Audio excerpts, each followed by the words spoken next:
Hey, it's River. I wanted to give a general update on like mental health stuff. I'm in the crisis center. Um, I talked about it before. It was like spring of this year. But the crisis center is through CMHA, which is Canada Mental Health Association, and I'm staying at their like clinic.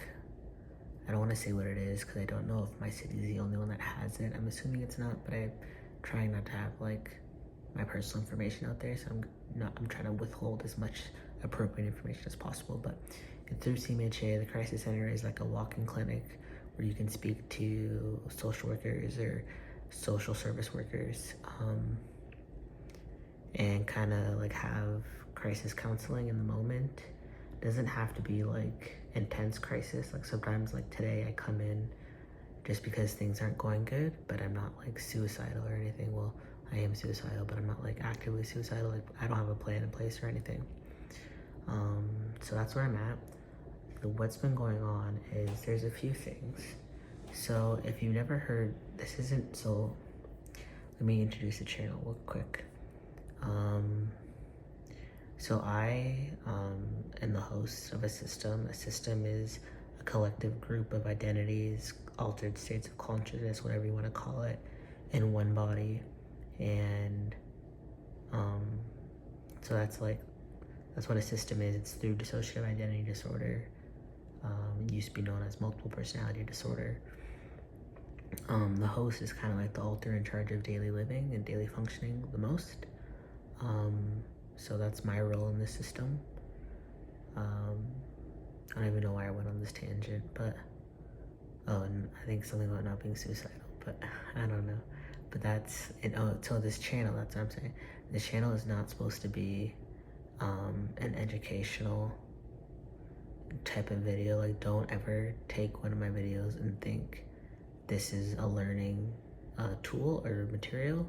Oh wait, that's like a really big thing I never want to have happen. I'm just trying to document the social reality in the early stages of figuring out if you're multiple. At this point, I'm pretty confident that I am, but like I said previously, I'm not someone who likes to claim things or hold true to something without having a more solidified or kind of more grounded, more like real understanding or real awareness of it.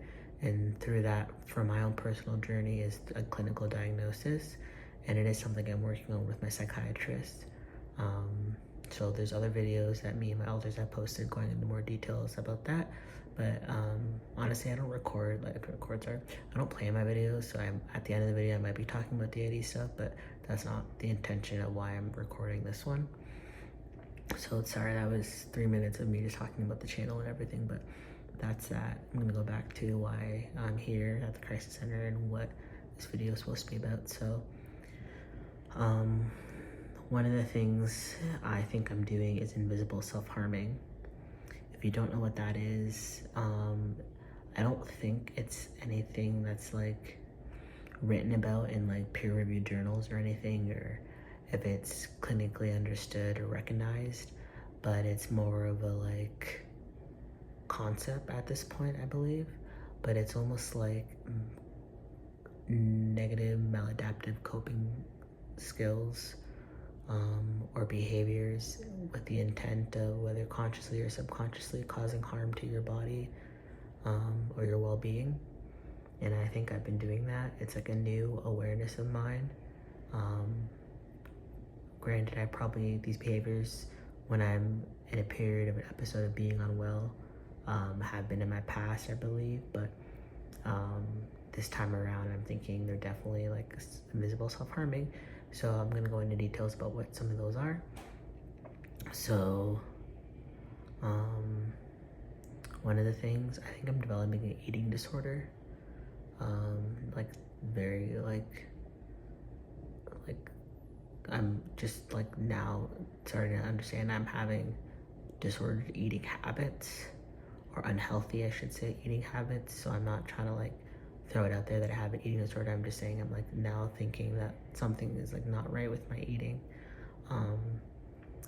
So if they say about a healthy amount of weight to lose is 1 to 2 pounds a week, and for the month of August I've lost more than that. I don't want to go into details because I'm not trying to promote this in any kind of way, and I recognize that it's not healthy, so I'm just gonna say it, leave it at that. But I'm missing meals. I'm gotten really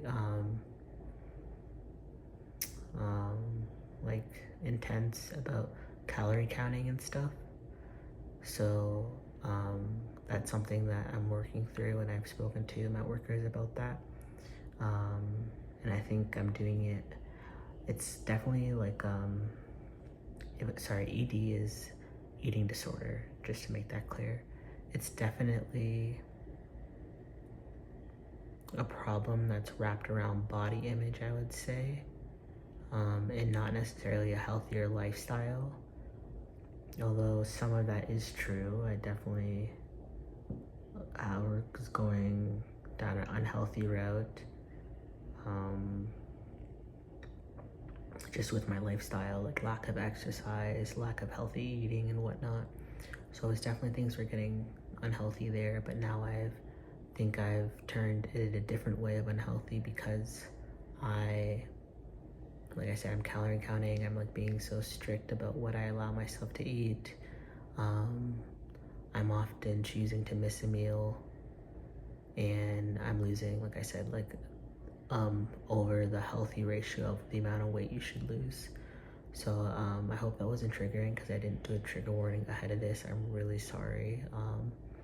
Like I said, I don't plan these videos, I just start talking, so I definitely should have put a trigger warning before that. So I apologize if that upset anyone. Moving on, my sleep has been another concern of mine.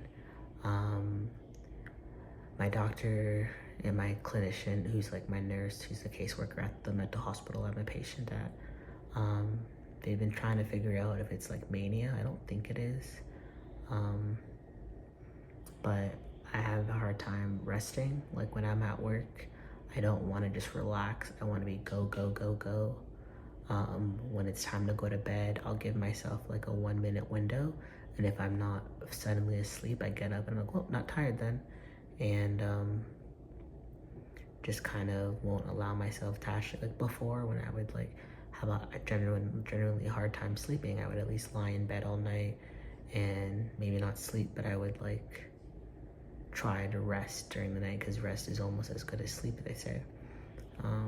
But this is like different. This is like I'm not in bed, I get up and watch TV or whatever. Sorry, I just heard a door open and I'm wondering if they're gonna come check on me because they said they would.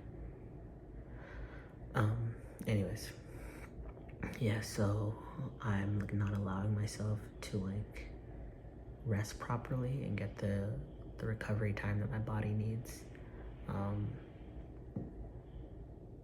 So I think that's like another form of invisible self-harm, whether that be through sleeping, like I said, or even like at work. Like I'm just like, I've always been kind of a little bit of a workaholic, but now it's like even do like slow moments at work, I won't just chill out.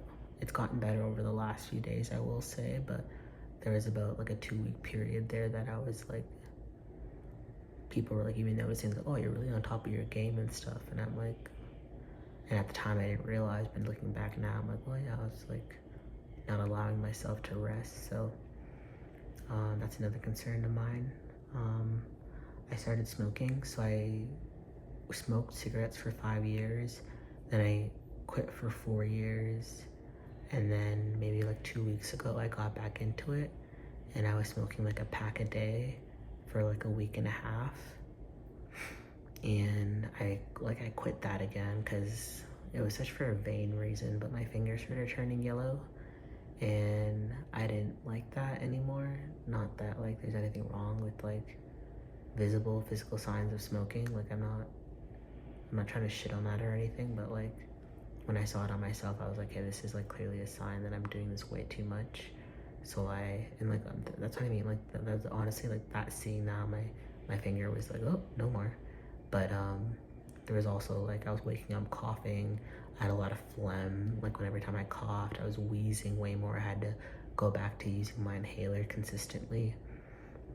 So like I'm saying there's definitely more than one way that it was problematic in my life, but it seemed like the finger thing really pushed me over the edge. And I think those are like the main three. So the reason I came into the crisis center was because I needed to get back to my ADLs, activities of daily living. I don't know why I forgot what that acronym was for a second. I need to like refocus on them and try to get back into healthier habits because I start school this coming Monday and I just want to get my shit together because I don't know which one of us was. One of us talked about school. It might have been more than one of us at this point, I'm not sure. But like school is a big motivator factor for me. It's like a big part of my wellness journey. And I finally reached a milestone, like the goal of getting into the social worker program that I've been pushing towards for years now, because I like take school part-time. So like it took me like so many years to get to the point now that I could apply to the program, and I did.